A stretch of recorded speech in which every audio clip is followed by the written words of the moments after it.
Hello champions, welcome to SSC maths by Raviranjan Rajput. और आज हम लेक्चर 3 रेशियो एंड प्रोपोर्शन का स्टार्ट करने वाले हैं।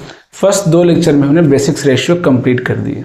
ओके, आज हम प्रोपोर्शन स्टार्ट करने वाले। प्रोपोर्शन आखिर होता क्या है ना? अगर मैं बात करूं कि प्रोपोर्शन होता क्या है, रेशियो और प्रोपोर्शन में क्या डिफरेंस है, तो जब 2 रेशियो समान हो जाए, है ना, इसका नाम भी क्या होता है? अगर बात करेंगे प्रोपोर्शन को क्या बोलते हैं? समानुपात। क्या बोलते हैं? समानुपात मतलब सेम रेशियो, सेम अनुपात, है ना। अब नाम में ही दिखा हुआ है, नाम में दिख रहा है, क्या लिखा हुआ है? सेम अनुपात, सेम रेशियो को क्या बोलते हैं? प्रोपोर्शन बोलते हैं। इसका मतलब if A B C and D are proportion, are in proportion, then क्या हो जाएगा? फर्स्ट 2 का रेशियो और लास्ट 2 का रेशियो दोनों क्या हो जाएगा? सेम हो जाएगा। देन क्या लिख सकते हैं? A by B is equal to C by D. A by B is equal to C by D. इसी को आप रिप्रेजेंट कैसे कर सकते हैं? ए रेशियो बी प्रोपोर्शन है सी रेशियो डी के, है ना। A is to B is proportional to C is to D. या आप इसको क्रॉस अगर मैं मल्टीप्लाई कर दूं तो A D is equal to क्या लिख सकते हैं? B C. A D is equal to क्या लिख सकते हैं? B C. ये अलग अलग तरीके हैं लिखने के, सबका मीनिंग एक ही है कि A B C and D are in proportional, है ना। A B C and D are in, है ना। तो ये होता है मीनिंग ऑफ प्रोपोर्शन। ओके, कि ए बी सी डी अगर प्रोपोर्शन में है तो फर्स्ट 2 का रेशियो और लास्ट 2 का रेशियो दोनों क्या होंगे? बराबर होंगे। ये रिप्रेजेंट करने का तरीका हो गया, है ना। ए बी सी डी अगर प्रोपोर्शन में है तो इस तरीके से आप रिप्रेजेंट कर सकते हैं। Ratio of A is to B, है ना। Ratio of A and B is proportional to C and D, है ना। इसी को अगर हम क्रॉस मल्टीप्लाई करते हैं तो क्या रिलेशन आ जाएगा? A D is equal to B सी।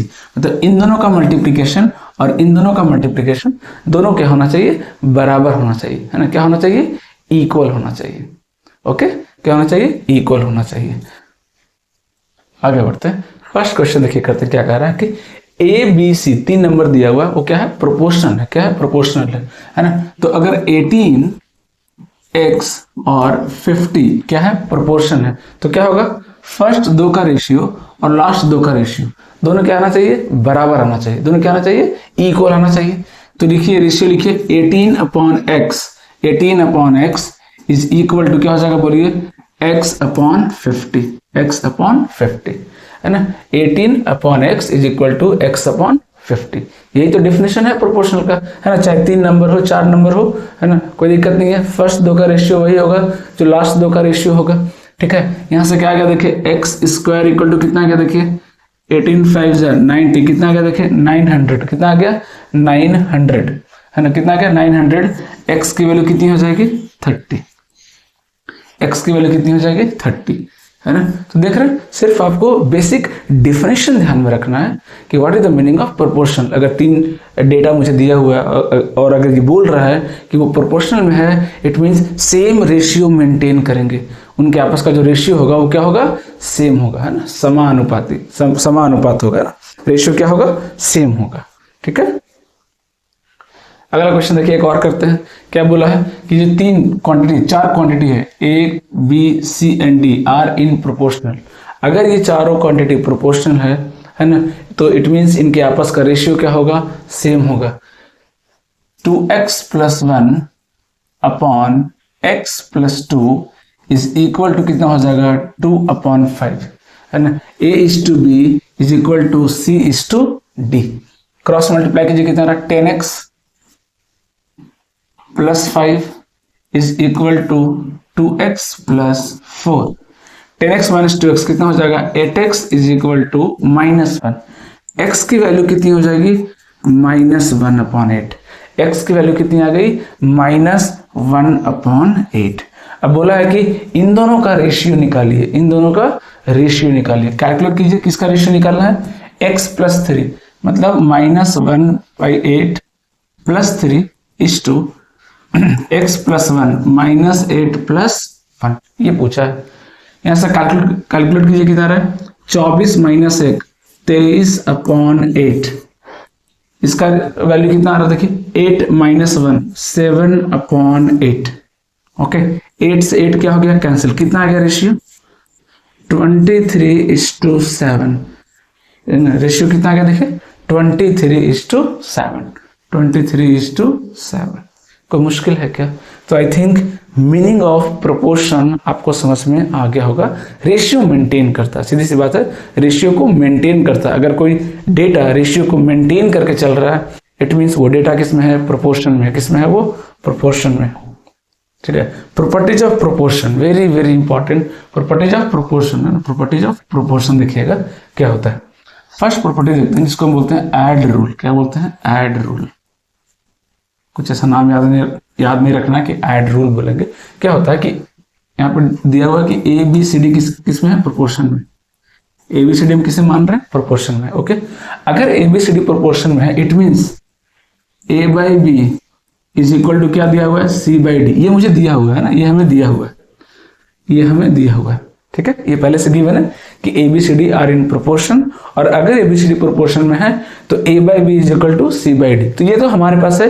इसके बाद इससे हम और क्या क्या रिजल्ट्स डिराइव कर सकते हैं, that is very very important, है ना। फर्स्ट रिजल्ट मैं डिराइव कर रहा हूं, दैट इज ऐड रूल। दोनों तरफ +1 कर दीजिए, है ना। दोनों तरफ क्या करिए, +1 कर दीजिए।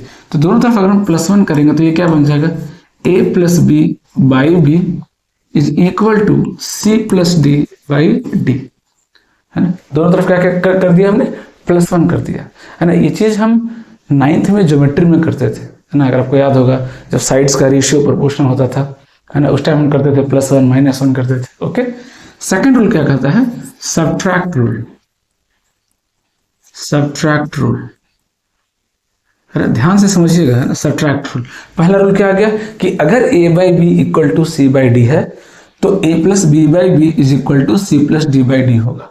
ठीक है, सबट्रैक्ट रूल, दोनों तरफ 1 माइनस कर दीजिए तो क्या आ जाएगा, a minus B upon B is equal to C minus D upon D is equal to C minus D upon D. ध्यान से समझिएगा, हमने क्या किया, दोनों तरफ 1 माइनस कर दिया, है ना। तो ये क्या आ गया, a minus B upon B, ये क्या आ गया, c minus D upon D.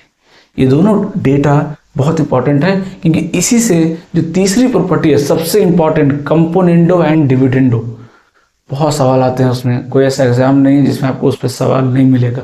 Componendo and dividendo, है ना, is the most important property of proportion, है ना। इसलिए मैं यहीं पर बता रहा हूँ साइड में, ताकि आपको अच्छे से समझ में आए। तीसरी प्रॉपर्टी, है ना, कंपोनेंडो एंड डिविडेंडो।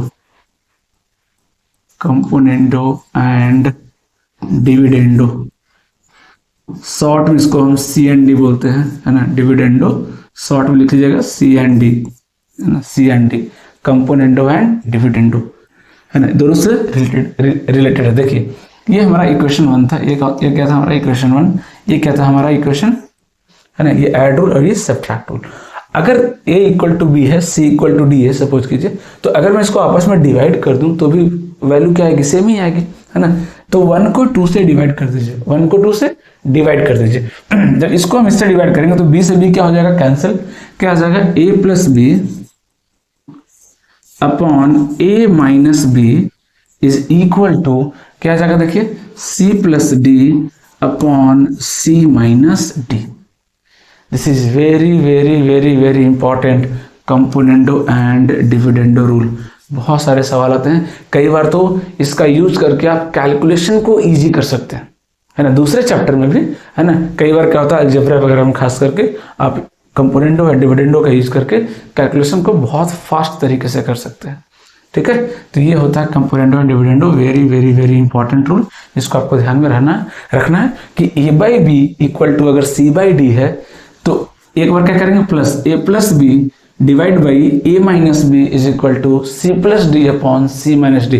उसको बिल्कुल रट जाना है एकदम, रूल को फट से एकदम, है ना, बार बार बोलना है। कंपोनेंडो एंड डिविडेंडो क्या होता है, a plus B by a minus B equal to c plus D upon c minus D, है ना। एक एग्जाम्पल के थ्रू समझते हैं, बिकॉज ये वेरी वेरी इंपॉर्टेंट है। अगर सपोज कीजिए मैं लिखा हूं कि 1/2 इज इक्वल टू 4/8, है ना, एग्जाम्पल के थ्रू समझते हैं। बिल्कुल दोनों इक्वल है, दिख रहा है आपको, ये भी हाफ, ये भी कितना हाफ है। इसमें लगाइए कंपोनेंडो एंड डिविडेंडो। क्या कहता है कंपोनेंडो एंड डिविडेंडो, पहले एक और ऐड कर दीजिए, तो 1 + 2 कितना आ गया 3 अपॉन, दूसरी बार क्या करना है माइनस, और ध्यान रखना है पहले किसको लिख रहे हैं न्यूमरेटर को, पहले किसको लिख रहे हैं न्यूमरेटर को, एक क्या है मेरा न्यूमरेटर, रूल यही कहता है कि अगर ऊपर में पहले आपने न्यूमरेटर को लिखा तो बाद में भी किसको लिखे न्यूमरेटर को, क्योंकि ऊपर तो फर्क नहीं पड़ेगा, a + b बोलिए चाहे b + a बोलिए, बात तो से एक ही है, लेकिन a - b और b - a ये दोनों सेम नहीं है। तो इस चीज का ध्यान रखेंगे कि आप पहले किसको रख रहे हैं, अगर पहले न्यूमरेटर को रख रहे हैं तो इधर भी क्या रखेंगे न्यूमरेटर को रखेंगे, अगर आप पहले डिनोमिनेटर को रख रहे हैं तो वहां भी क्या रखिए डिनोमिनेटर को रखिए, कोई दिक्कत नहीं, उससे फर्क नहीं पड़ता, बस दोनों तरफ सेम आना चाहिए। ऐसा नहीं कि इधर लिख दिए a - b और इधर लिख देंगे d - c, नहीं फिर गलत हो जाएगा। अगर इधर b - a लिखेंगे तो यहां भी क्या लिखेंगे d - c, फिर कोई दिक्कत नहीं है ना। तो एक हम जनरल परसेप्शन लेके चलते हैं कि भाई न्यूमरेटर माइनस डिनोमिनेटर करना है ताकि कंफ्यूजन ना हो, ठीक है।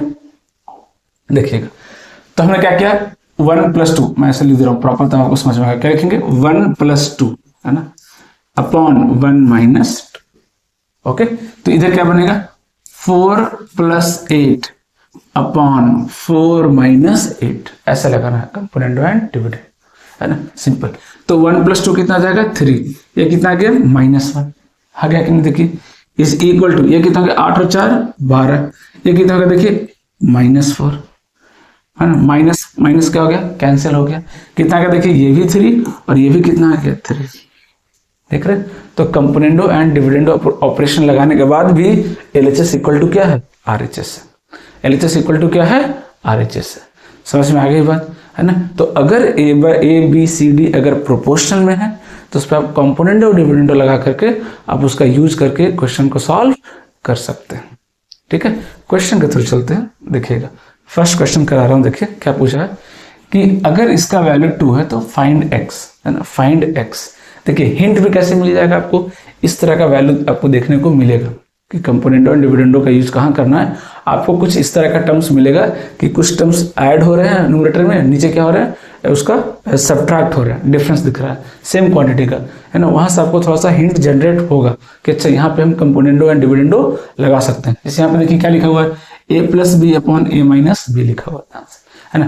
तो न्यूमरेटर और डिनोमिनेटर दोनों में क्या कीजिए कंपोनेंडो एंड डिविडेंडो लगाइए। तो क्या आएगा पहले न्यूमरेटर और डिनोमिनेटर को ऐड कर दीजिए, a + b ऐड करेंगे तो क्या होगा ये और ये क्या हो जाएगा दोनों कैंसिल हो जाएगा, क्या आ जाएगा बोलिए 2 टाइम्स ऑफ क्या आ जाएगा x + 4 आ जाएगा कि नहीं, देखिए आ जाएगा, है ना।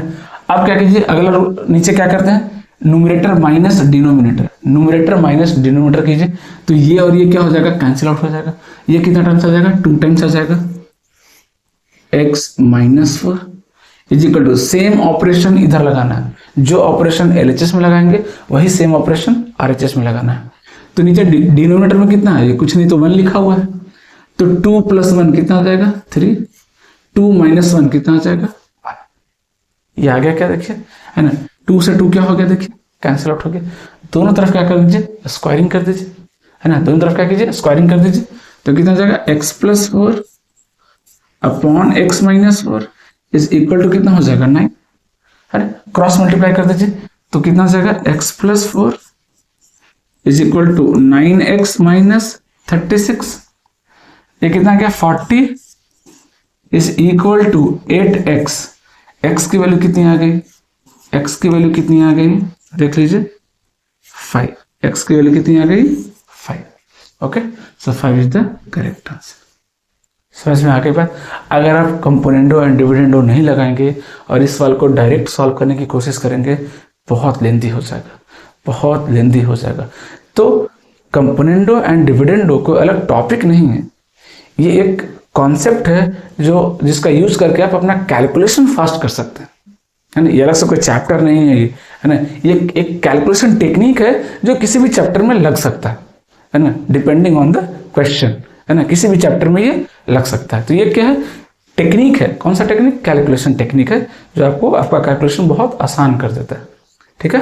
तो आई होप ये क्वेश्चन समझ में आया होगा, और क्वेश्चन प्रैक्टिस करते हैं नो डाउट, है ना। नेक्स्ट क्वेश्चन क्या करा देखिए कि a/b दिया हुआ 3:4, then what is the value of expression this one 3a² + 4b upon 3a - 4b²।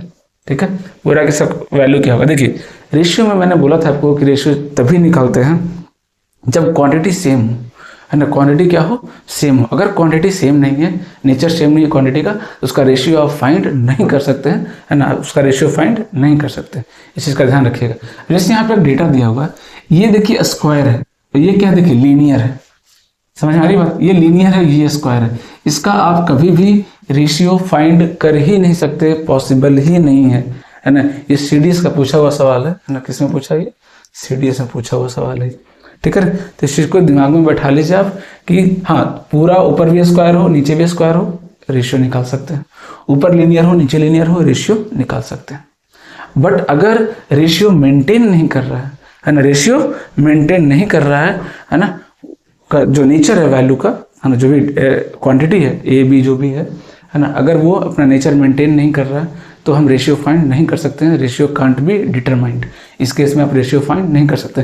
कई लोग क्या करेंगे, a = 3 के ले लेंगे, b = 4 के ले लेंगे, रेशियो निकालने की कोशिश भी करेंगे, नहीं, गलत, प्रोसेस ही गलत हो जाएगा, प्रोसेस ही गलत हो जाएगा, है ना, आप रेशियो फाइंड नहीं कर सकते, है ना। देखिए एक बहुत ही बेहतरीन सवाल ले रहा हूँ, हालांकि मेंस के लिए उतना इंपॉर्टेंट नहीं है, सीडीएस के लिए इंपॉर्टेंट है ना। सीडीएस आपको के एग्जाम में ये क्वेश्चंस आपको देखने को मिलेगा, इस तरह के क्वेश्चंस मेंस में नहीं पूछता है, इसमें सीजीएल में नहीं पूछते, है ना, क्योंकि मेंस का से भी जो सीजीएल मेंस का जो लेवल है ना, वो सीडीएस से थोड़ा कम होता है। अगर आप देखेंगे तो सबसे, अगर मैं बेहतरीन लेवल की बात करूँ, है ना, with in this syllabus, SSC का जो सिलेबस है उसके अगर अंडर आप बात करेंगे तो सबसे जो बेहतरीन सवाल आपको देखने को मिलेगा वो कैसे मिलेगा, सीडीएस एग्जाम में मिलेगा।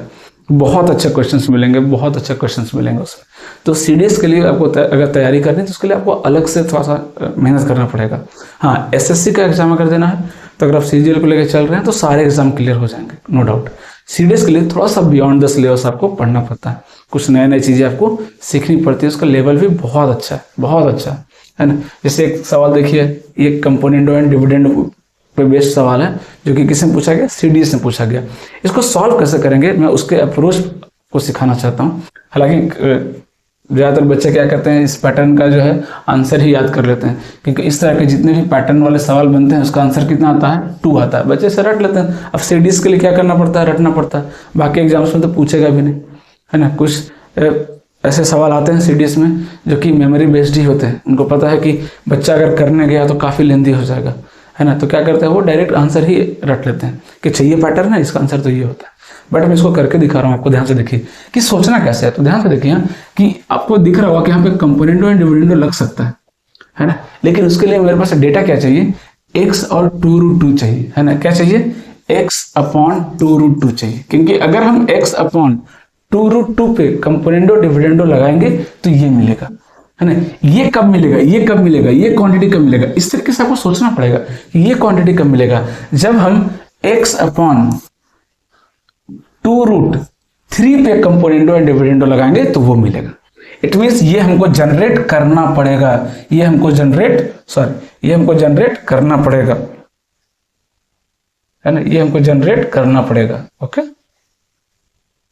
हाँ देखिएगा, ये हमको जनरेट, ये जो क्वांटिटी दिख रहा है आपको, ये आपको जनरेट करना पड़ेगा।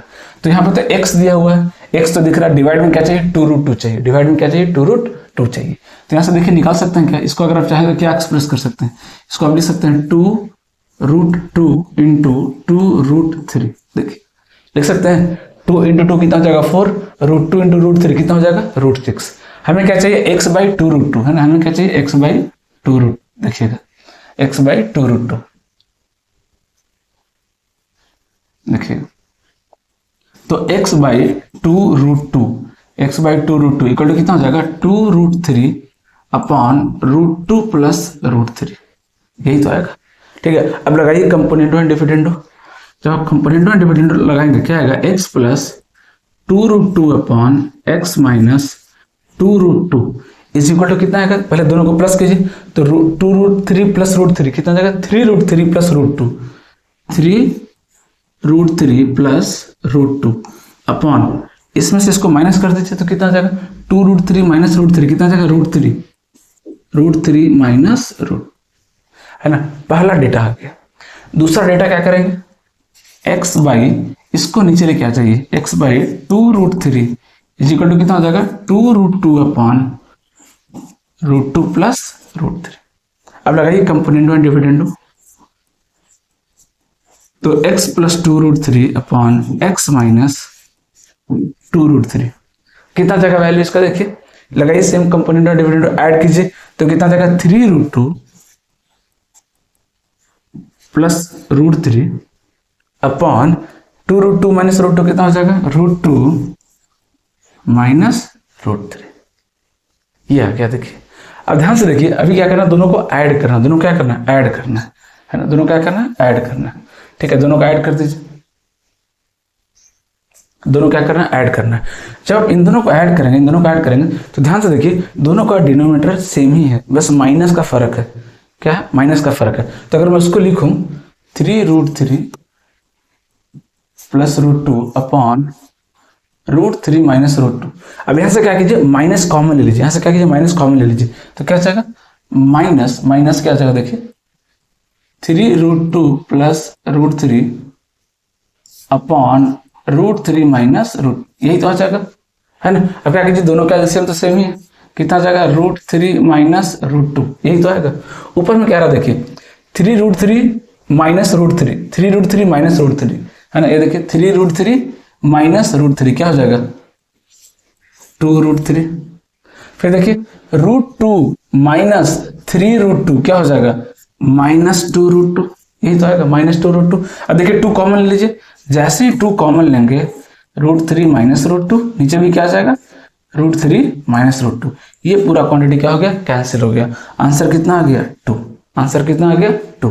तो बच्चे क्या करते हैं रट लेते हैं कि अच्छा इस तरह का पैटर्न है तो आंसर कितना आएगा 2 आएगा, आंसर कितना आएगा 2 आएगा, है ना। तो सीडीज के लिए थोड़ा बहुत आपको है ना कई सारे डेटा जो है रिमेंबर करना पड़ता है, क्योंकि उसमें बहुत सारे पैटर्न बनते हैं अलग अलग, है ना। जितना आप पढ़ रहे हैं एसएससी में उतने से काम नहीं चलता उसमें। देखिए एक और सवाल करते हैं, क्या कह रहा है देखिए कि दिस इज टू दिस का रेशियो कितना है 5:6, then one of the values of this, इसका एक वैल्यू बताइए। तो ध्यान से समझिए पहले कि ये जो डेटा आया है आखिर आया क्या है, इस पे ये डेटा कैसे आया है, ये डेटा कैसे आया, पहले ये सोचना पड़ेगा आपको। ये क्या लिखा हुआ cube root of x plus cube root of Y divide by cube root of X minus cube root of Y.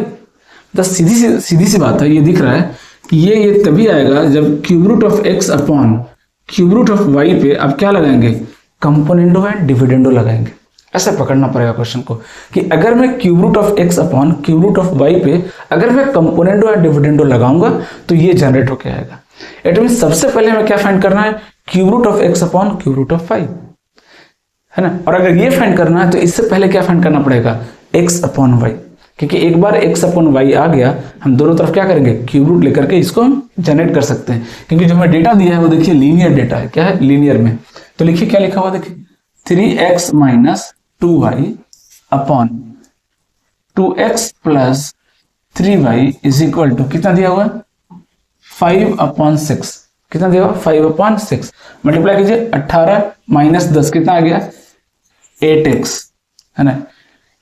इधर कितना -12y 15/12 कितना गया 27y, कितना गया देखिए 27y, मतलब x अपॉन वाई कितना आ रहा है 27/8, है ना। x अपॉन वाई कितना आ रहा है 27/8। अब दोनों तरफ क्या कीजिए क्यूब रूट ले लीजिए, क्या लीजिए क्यूब रूट, तो cube root of x upon cube root of y is equal to कितना आ गया 3/2। अब दोनों में क्या कीजिए कंपोनेंडो एंड डिविडेंडो लगाइए, a by B is equal to C by D आ गया। अब लगाइए फटाफट कंपोनेंडो एंड डिविडेंडो, पहले एलएचएस में लगाइए तो क्या आएगा cube root of x plus cube root of y upon cube root of X minus cube root of Y, ये आ गया is equal to same componendo and dividendo right side लगाइए 3 + 2 कितना आ गया 5 अपॉन 3 - 2 कितना आ गया 1, कितना आ गया वैल्यू देखिए 5, कितना आ गया 5/1 कितना आ गया 5, सो आंसर इज 5। देख रहे कोई मुश्किल है क्या, आराम से सॉल्व कर सकते हैं, है ना, कुछ भी मुश्किल नहीं।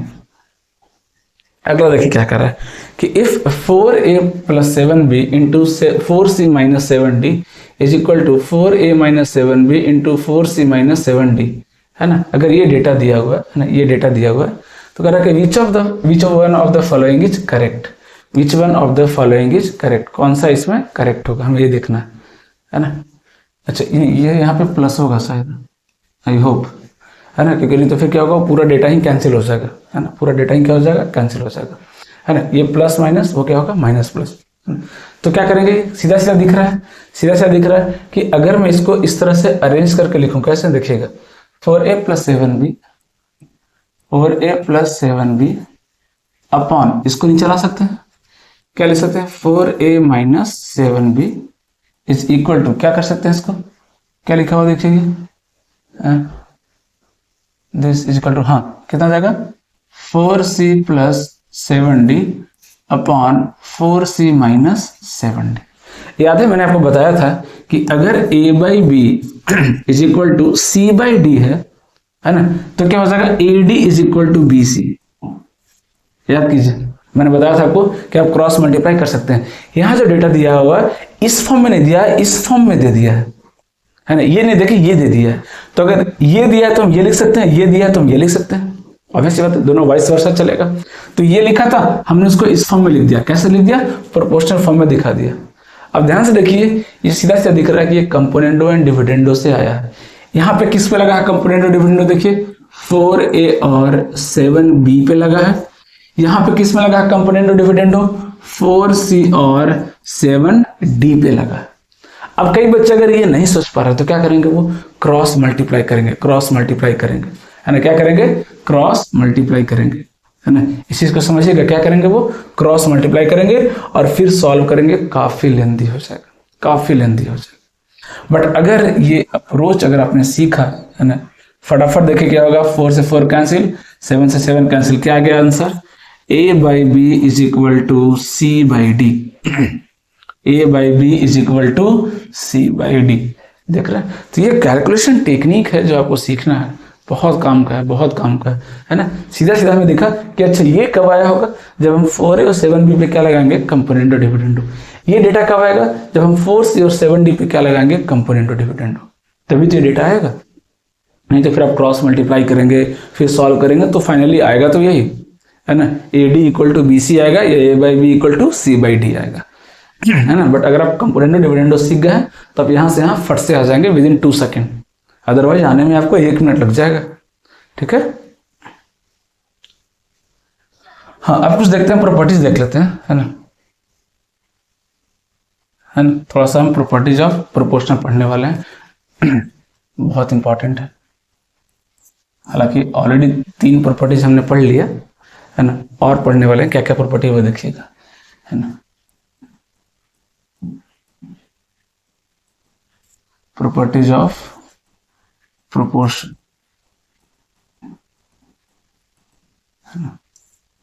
3 प्रॉपर्टी हमने ऑलरेडी पढ़ लिया, ऐड रूल, सब्ट्रैक्ट रूल, तीसरा componendo and dividendo. Actually property wise मैं क्वेश्चंस करा रहा हूँ ताकि आपका जो माइंड है एकदम अच्छे से उस चीज को ग्रैस्प कर ले, है ना, सीख ले कि अच्छा हाँ ये प्रॉपर्टी को हम ऐसे यूज करना है। अगला प्रॉपर्टी क्या है वो देखिएगा, है ना, कि if a/b is equal to, अगर c/d है या इज इक्वल टू e/f, ठीक है, ये दिया हुआ है।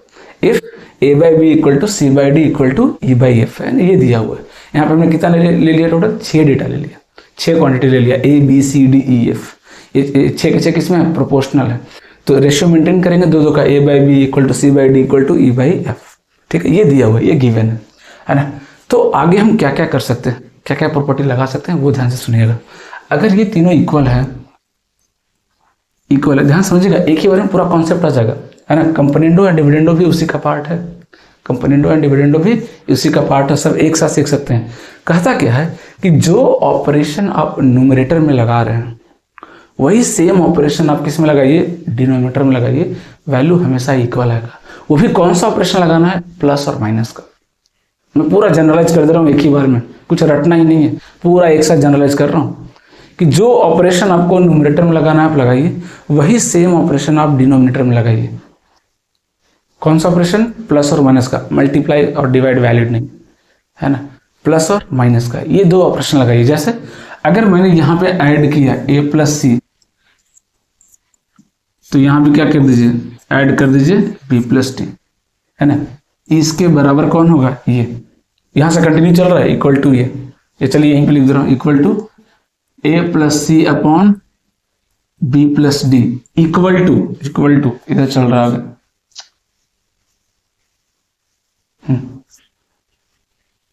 है ना। इक्वल टू, यहां प्लस किया तो यहां भी प्लस करेंगे, इक्वल टू क्या लिख सकते हैं, तीनों को ऐड कर दीजिए, a plus c plus e upon b plus d plus f, ये भी इक्वल होगा। इक्वल टू हमने माइनस किया a माइनस सी, तो यहां भी माइनस कर दीजिए b माइनस डी। बहुत सारे लिख सकते हैं, आपकी मर्जी, ये सारे इक्वल होंगे। आप एग्जाम्पल के थ्रू करके देख सकते हैं, या थोड़ा सा मैं एक एग्जाम्पल के थ्रू आपको दिखाता हूँ। ये सारे क्या होंगे, इक्वल आएंगे। और भी जो भी प्रश्न लगाना है, a minus e equal to b minus f, है ना, c minus e equal to d minus f, ये सारे ऑपरेशन, जो ऑपरेशन न्यूमरेटर में लगाना है ना, वही ऑपरेशन आप किसमें लगाएंगे, डिनोमिनेटर में लगाएंगे। अलग नहीं, ऊपर प्लस कर दिए नीचे माइनस कर रहे, नहीं, ये काम नहीं करना, है ना। ऊपर प्लस नीचे भी प्लस, ऊपर माइनस नीचे भी माइनस, सेम आप इन दोनों को ऐड करके इसको माइनस कर दीजिए तो भी इक्वल हो जाएगा। a प्लस सी माइनस ई कर दीजिए, नीचे भी सेम ऑपरेशन लगाइए, b plus D minus F कर दीजिए, कोई दिक्कत नहीं, ये भी इक्वल होगा।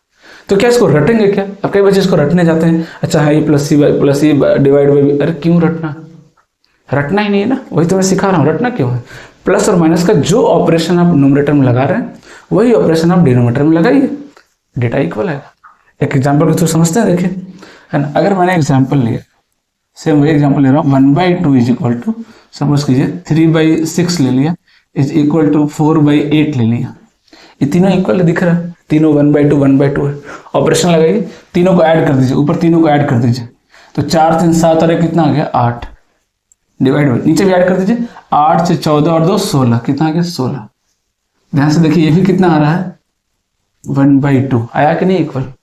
इसमें से इसको माइनस कर दीजिए, 1 माइनस 3 कितना आ जाएगा -2, 2 माइनस 6 कितना आ जाएगा -4, कट के ये भी कितना आ रहा है 1/2, इक्वल आएगा, है ना, इक्वल आएगा, है ना। इन दोनों को ऐड करके इसको माइनस कर दीजिए, है ना।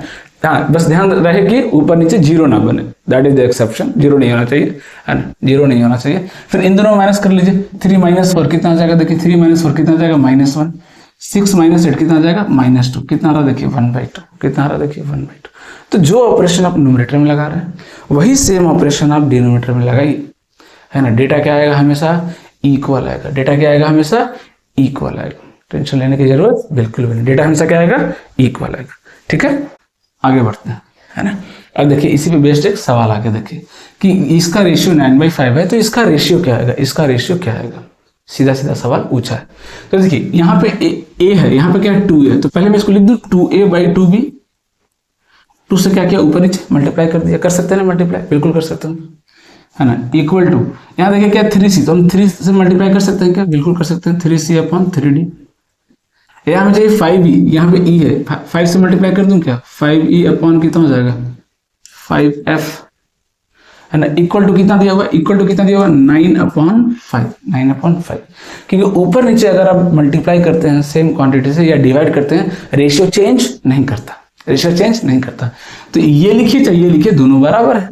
अब प्रोपोर्शन क्या कहता है, प्रोपोर्शन का प्रॉपर्टी क्या कहता है कि आप सारे न्यूमरेटर को ऐड कर दीजिए, सारे डिनोमिनेटर को ऐड कर दीजिए, रेशियो चेंज नहीं करेगा, ऐड कर दीजिए, कितना आ जाएगा 2a plus 3c plus 5e upon 2b plus 3d plus 5f is equal to कितना आ गया 9/5, इक्वल टू कितना आ गया 9/5। सो आंसर कितना आ जाएगा 9/5।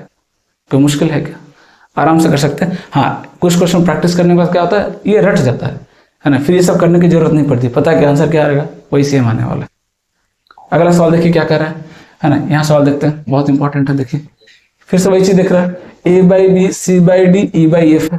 यहाँ पे क्या किया है, m से मल्टीप्लाई किया, पहले m से मल्टीप्लाई कर दीजिए, फिर n से मल्टीप्लाई कर दीजिए, डिवाइड कर दीजिए, फिर p से मल्टीप्लाई डिवाइड कर दीजिए, ऐड कर दीजिए, इसका वैल्यू भी कितना आ जाएगा 4, इसका वैल्यू भी कितना आ जाएगा 4। यहाँ पे क्या सेम होगा, नहीं, क्यों, यहाँ स्क्वायर है, देखिए स्क्वायर है, a² b² c² d², यहाँ पे क्या है स्क्वायर आ रहा है, क्या आ रहा है यहाँ पे, स्क्वायर आ रहा है। तो पहले क्या करना पड़ेगा आपको, स्क्वायर करना पड़ेगा, और जब स्क्वायर करेंगे तब आपका डेटा चेंज करेगा, है ना। जैसे A square by B square is equal to क्या आएगा, C square by D square is equal to क्या आएगा, E square by F square is equal to कितना आ जाएगा, 16 आ जाएगा। अब 4 नहीं रहेगा, क्या आ जाएगा, 16 आ जाएगा, है ना। अब क्या कर लीजिए, m से मल्टीप्लाई कर दीजिए, यहाँ भी m से मल्टीप्लाई कर दीजिए, यहाँ n से मल्टीप्लाई कर दीजिए, यहाँ भी n से मल्टीप्लाई कर दीजिए, यहाँ p से मल्टीप्लाई कर दीजिए, यहाँ भी p से मल्टीप्लाई कर दीजिए। अब सबको ऐड कर दीजिए, अब रेशियो चेंज नहीं करेगा, आंसर कितना आ जाएगा, 16। तो इस केस में आंसर कितना आ जाएगा, 60, है ना, कितना आ जाएगा, 60। तो आई होप ये चीज आपको बहुत अच्छे से समझ में आ गई होगी कि क्या हो रहा है, ठीक है। आगे बढ़ते हैं, नेक्स्ट क्वेश्चन की तरफ देखते हैं। फिर से यहाँ पे देखिए वही दिया है ना, 13 से पहले क्या करेंगे, इसको मल्टीप्लाई कर देंगे, इसको क्या करेंगे, -111 से मल्टीप्लाई डिवाइड कर देंगे, और जैसे ही फिर दोनों को ऐड करेंगे, है ना, या सब्ट्रैक्ट करेंगे, जो भी है ना, डेटा कितना आ जाएगा, 3/2। डेटा चेंज करने वाला नहीं। तो प्रोपोर्शन का टेक्निक अगर एक बार समझ गए, सब क्वेश्चन फटाफट 2-2 सेकंड में सॉल्व करेंगे, है ना, कुछ भी करने की जरूरत नहीं है। समझ में आ गया होगा। हाँ, इसको करते हैं, देखिए स्क्वायर बोला, तो अभी बताया स्क्वायर में क्या करना है, यहाँ पे A square plus C square upon B square plus D square निकालना लगाना, ठीक है ना। तो हम क्या करेंगे, a बाई बी दिया हुआ 1/6, तो a square by B square is equal to c square by D square equal to कितना आ जाएगा, 1 कितना आ जाएगा, 36 आ जाएगा, है ना। 1 कितना आ जाएगा, 36 आ जाएगा। स्क्वायर कर दिए, अब ऐड कर दीजिए, लगा दीजिए प्रोपोर्शन का property, a square plus C square upon b square plus D square equal to कितना आ जाएगा, 1/36, 1/36, है ना, 1/36। को मुश्किल है क्या, आराम से कर सकते हैं, आराम से कर सकते हैं, चीजें बहुत इजी है। अगला सवाल देखिए क्या कर रहा है ना। ये भी क्वेश्चंस बहुत इंपॉर्टेंट है, ये पैटर्न भी बहुत इंपॉर्टेंट है, देखिएगा, समझिएगा अच्छे से, है ना। क्या बोल रहा है कि ABC ग्रेटर देन 0 है, तो इसकी वैल्यू क्या होगी, है ना, इसकी वैल्यू क्या होगी। आपको लग रहा होगा सर ये ग्रेटर देन 0 क्यों दिया है, को समझाता हूँ क्यों दिया। क्योंकि हमारे पास प्रॉपर्टी पहले तो क्या क्या कि ऐड कर सकते हैं, माइनस कर सकते हैं, जो भी प्रॉपर्टी है पहले आप सबको ऐड कर दो, सबको क्या कर दो, ऐड कर दो। जब आप ऐड करेंगे तो ऊपर कितना आ रहा है, a plus B plus C, है ना, अपॉन नीचे कितना आ रहा है, 2 times a plus B plus C, यही तो आ रहा है ना। क्योंकि ये जो डेटा होगा किसके इक्वल होगा, इसके इक्वल यही तो होगा, है ना। ये तीनों अगर इक्वल है तो ये भी क्या होगा, उसके इक्वल आएगा। अब a प्लस बी से क्या होगा, कैंसिल हो गया, कितना आ गया, 1/2, कितना आ गया, 1/2। इट मीन्स इसका जो रेशियो है कितना आएगा, 1/2 आएगा, है ना। 1/2 इज द करेक्ट आंसर। फिर आप बोलेंगे सर ये ग्रेटर लेस का क्या कंसेप्ट है, तो कोई जरूरी नहीं कि प्लस करें, हम तो माइनस भी तो कर सकते हैं ना। अब इसमें से इसको माइनस कर दीजिए, है ना, माइनस कर दीजिए, फर्स्ट में से सेकंड को माइनस कीजिए, है ना, इसके इक्वल आएगा, सब बराबर आएगा। तो ऊपर क्या आ रहा है, a माइनस बी, नीचे क्या आ रहा है, नीचे क्या आ रहा है, इसमें से इसको माइनस कीजिए, तो सी और सी क्या होगा, कैंसिल, कितना आ गया, b minus A is equal to कितना आ रहा है, देखिए -1, a minus B upon B minus A, कितना आ रहा है, -1, देख रहे हैं। तो इसका रेशियो सिर्फ 1/2 नहीं हो सकता है, -1 भी हो सकता है ना। इनका रेशियो सिर्फ 1/2 नहीं हो सकता है, -1 भी हो सकता है। लेकिन अगर a plus B plus c positive है, a plus B plus c क्या है, पॉजिटिव है, तो क्या कभी रेशियो निगेटिव आएगा, क्या नहीं। तो ये वाला क्या हो जाएगा, रिजेक्ट हो जाएगा। क्योंकि बच्चों को कैसे मालूम कि हम प्लस करेंगे तो आंसर आएगा या माइनस करेंगे तो आंसर आएगा, क्योंकि आंसर तो दोनों पॉसिबल है, आंसर तो दोनों पॉसिबल है, 1/2 भी होगा, -1 भी होगा, है ना। इस तरह का क्वेश्चन पूछा हुआ CDS में, मैं आपको दिखाऊंगा जिसमें दोनों आंसर है, ठीक है। तो एक को रिजेक्ट करने के लिए क्या किया उन्होंने, कंडीशन दे दिया, a plus B plus c greater than 0, है ना। एक्चुअली इसमें जो कॉन्सेप्ट आता है ना, जो रेशियो आता है ना, 1/2 हो जाए चाहे -1 हो जाए, है ना, आखिर ये आता कैसे है ना। ये आंसर जो आपको दो आंसर दिख रहा है वो क्यों आता है, क्योंकि अगर आपने अलजेब्रिक आइडेंटिटी पढ़ी होगी, है ना, याद आ रहा है, a equal to B equal to C और a plus B plus C equal to 0, आपको ध्यान में होगा, ये दो आइडेंटिटी बहुत इंपॉर्टेंट पढ़ा होगा आपने, है ना। ये जो दो मैंने लाइन लिखा है ना, ये बहुत नोन है, ये अलग नहीं है। ये दो सिचुएशन का होता है, वो भी आपने पढ़ा हुआ है, a plus b cube plus c cube वाले में, है ना। ये जो दो डेटा दिया हुआ है ना, इसी दोनों से आप जो है रेशियो को रिलेट कर सकते हैं, है ना, कि जब a equal to B equal to C होगा तब रेशियो क्या आएगा, ध्यान से देखिएगा, a equal to B equal to C होगा तो रेशियो क्या आएगा, रखिए यहाँ पे a equal to B equal to C, कितना आ रहा है, 1/2 1/2 1/2 आ रहा है क्या, आप खुद रख के देख लीजिए, a equal to B equal to C रख के देखिए, रेशियो कितना आ रहा है 1/2। और अगर मैं a plus B plus C equal to 0 का कंडीशन लगा के देखूं यहाँ पे, जो कि लगाना नहीं है, क्यों? क्योंकि ए बी सी तीनों क्या है, पॉजिटिव है, और अगर तीनों पॉजिटिव है तो तीनों का सम कभी 0 तो आ ही नहीं सकता, पॉसिबल ही नहीं है। इट मीन्स कौन सा कंडीशन लग रहा है, ये कंडीशन लग रहा है, तब कितना आ रहा है 1/2। अगर ये कंडीशन लगा दूं तो क्या आएगा, तो लगा दीजिए, किसी भी एक में लगा दीजिए, फर्स्ट में लगाते हैं, a बाई बी प्लस सी में लगाते हैं, तो a इक्वल टू कितना हो जाएगा, a इक्वल टू कितना लिखा हुआ है माइनस बी प्लस सी अपॉन बी प्लस सी, ये क्या हो गया कैंसिल, कितना आ गया देखिए माइनस, कितना आ गया -1, कितना आ गया देखिए -1। तो या तो आंसर कितना आएगा 1/2 आएगा, या कितना आएगा -1। ये लेंगे तो कितना आएगा 1/2, ये लेंगे तो कितना आएगा -1। लेकिन यहाँ कंडीशन दिया हुआ है तो क्या हो गया, ये रिजेक्ट हो गया, तो इसको हमको एक्सेप्ट करना पड़ेगा। जो भी रेशियो का इस तरह का पैटर्न बनता है ना, वो सब इसी दो से रिलेटेड है, सब इसी दोनों पे बेस्ड है, यही दो आइडेंटिटी पे बेस्ड है ना। या तो a plus B plus C equal to क्या होगा, इक्वल होगा, तीनों के इक्वल होंगे, या तीनों का सम क्या होगा 0 होगा, या तीनों का सम क्या होगा 0 होगा, तभी ये प्रोपोर्शनल वाला जो आपको दिख रहा है ये प्रोपोर्शनल, तभी ये कॉन्सेप्ट लगा पाएंगे, नहीं तभी ये जो प्रोपोर्शन का कॉन्सेप्ट है वो जनरेट होगा, इन्हीं दो कंडीशन में जनरेट होता है ना। या तो तीनों क्वांटिटी इक्वल होगा, या तीनों का सम क्या होगा 0 होगा। आप ये लॉजिक चाहे तो डायरेक्ट लगा सकते हैं सब। अब देखिए सवाल आ गया है ना, इसमें देखिए ऑप्शन दोनों दिख रहा है आपको, 1 भी है -1 भी है, 1/2 है, तो लगा के देखिए पहला कॉन्सेप्ट क्या बताया मैंने, a equal to B equal to C, चाहे तो आप डायरेक्ट लगा सकते हैं, तीनों को इक्वल कर दीजिए, तीनों को इक्वल करेंगे आंसर कितना आ रहा है देखिए 1/2 आ रहा है क्या 1/2। अब a plus B plus C equal to 0 लगा दीजिए, वो लगाएंगे तो आंसर कितना दिख रहा है -1। आंसर कितना आएगा 1/2 और -1, 1/2 और -1, C is the correct answer, C is the correct answer. तो अगर आपको ये दो चीज ध्यान में है तो आप डायरेक्ट प्रोपोर्शन के क्वेश्चन को सॉल्व कर सकते हैं। सारे क्वेश्चन, प्रीवियस क्वेश्चन जो किया हमने है ना, कौन सा क्वेश्चन, ये नहीं सी वाला किए थे ना अभी, हाँ ये तो चलो बताया, आगे और आएगा, आगे और सवाल आएगा, देखते हैं है ना। तो आप डायरेक्ट आंसर कितना ले सकते हैं -1, और इधर कितना आ गया 1/2 आ गया है ना। हालांकि आप जो लॉजिक बताया है मैंने, जो प्रॉपर्टी है प्रोपोर्शनल का, आप उससे भी करके देख सकते हैं। तीनों को ऐड कर दीजिए, तीनों को ऐड करेंगे तो कितना आएगा ABC, नीचे कितना आएगा 2ABC, ABC plus B plus C cancel हो जाएगा, कितना आएगा 1/2। फिर इसमें से इसको माइनस करके देख लीजिए, तो a माइनस बी इधर माइनस कर दीजिए, कितना आ रहा है b माइनस से, दोनों को डिवाइड करें कितना आ जाएगा -1। यही सेम सवाल तो है, अभी जो सवाल किया यही सवाल तो लिखा हुआ है, बट यहाँ पे क्या था कंडीशन लगा करके एक आंसर वो देना चाह रहा था। यहाँ पे क्या किया उन्होंने, कंडीशन नहीं लगाया, तो कितना आंसर आएगा, दोनों आंसर आएगा, -1 भी आएगा और 1/2 भी आएगा। ये सीडीएस में पूछा वो सवाल है ना, दोनों आंसर आ गया, 1/2 भी आ गया, -1 भी आ गया, ठीक है। अगला सवाल देखिए, ये भी सेम सवाल देखिए, a B c greater than 0 बोल दिया, ए बी सी अगर ग्रेटर देन 0 बोल दिया तो कौन सा कंडीशन लगाएंगे, आप खुद सोचिए कौन सा कंडीशन लगाएंगे, a equal to B equal to C, a equal to B equal to C, a equal to B equal to C, तो कितना आ गया, ऊपर में 1 नीचे कितना आ गया 3, आंसर कितना आ गया 1/3। सिंपल। या प्रॉपर्टीज ऑफ प्रोपोर्शन भी लगा दीजिए, तीनों को ऐड कर दीजिए, तीनों को ऐड करेंगे ऊपर कितना आएगा a plus B plus C upon नीचे ऐड कीजिए कितना आएगा 3 times a plus B plus C, यही तो आ रहा है, ये कैंसिल कितना आ गया 1/3। तो क्वेश्चन को तोड़ने का तरीका आपको सीखना पड़ेगा, और वो कैसे आ रहा है वो भी सीखना पड़ेगा। इसलिए मैंने बताया कि सब जो जनरेट हो रहा है प्रोपोर्शनल, वो कैसे हो रहा है, दो आइडेंटिटी से, एक तो a plus B plus C equal to 0 या a equal to B equal to C, इसी दो कंडीशन से ये सारे प्रोपोर्शनल जनरेट हो रहे हैं। ओके, इसको देखते हैं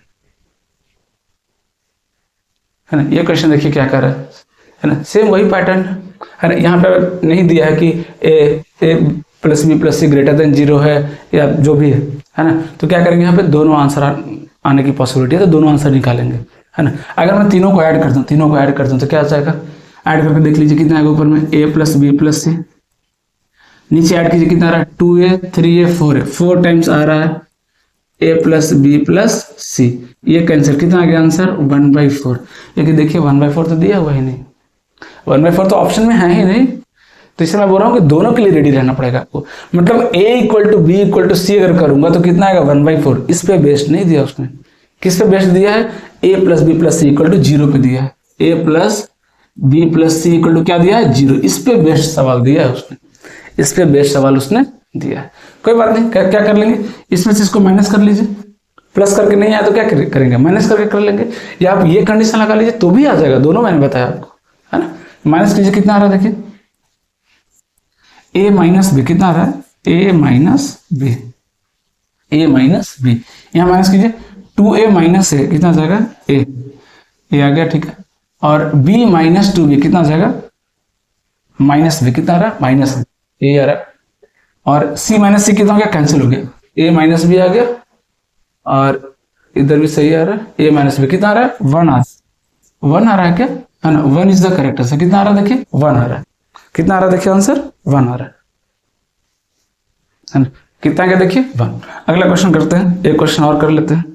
देखिए इस सवाल क्या कह रहा है कि y upon x minus z equal to y plus x by z equal to x by y, है ना, ये प्रोपोर्शनल दिया हुआ है। तो एक्स बाई जेड का रेशियो निकालना, क्या करना है, एक्स बाई जेड का रेशियो फाइंड करना है।